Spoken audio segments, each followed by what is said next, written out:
Patuloy na inaalam ng mga otoridad ang naging epekto at danyos ng masamang panahon, bunsod ng habagat at ng bagyong Krising.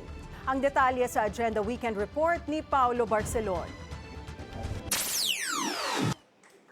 Patuloy na binabantayan ngayon ng Office of Civil Defense ang posibleng maging epekto ng habagat sa Negros Island region. Bukod kasi sa malakas na ulan at pagbahang dulot ng habagat na pinalakas ni Bagyong Krising, todo bantay sila sa posibleng pagkalat ng lahar mula sa Bulkang Kanlaon sa iba't ibang lugar sa Negros. For the last 4 or 5 days now, we made special attention dito sa Canlaon because of their current situation na may activity yung bulkan. So binabantayan namin yung movement ng lahar doon.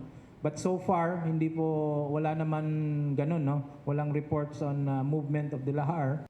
Patuloy ang isinasagawa ngayong relief at rescue operations sa bayan ng Ilog sa Negros Occidental.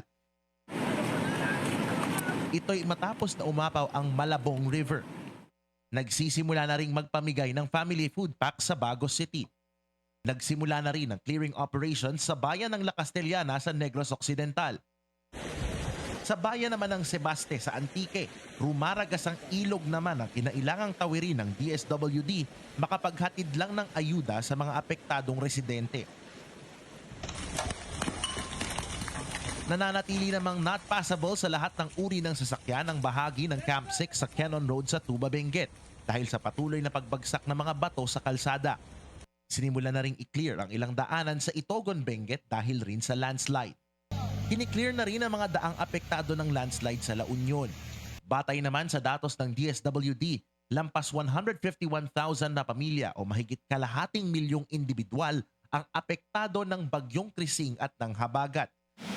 Todo bantay pa rin ang pag-asa sa epekto ng sunod-sunod na pag-ulan. Posible kasing ulanin pa rin ang ilang bahagi ng Central Luzon at Metro Manila batay sa kanilang pinakahuling 3-day weather forecast.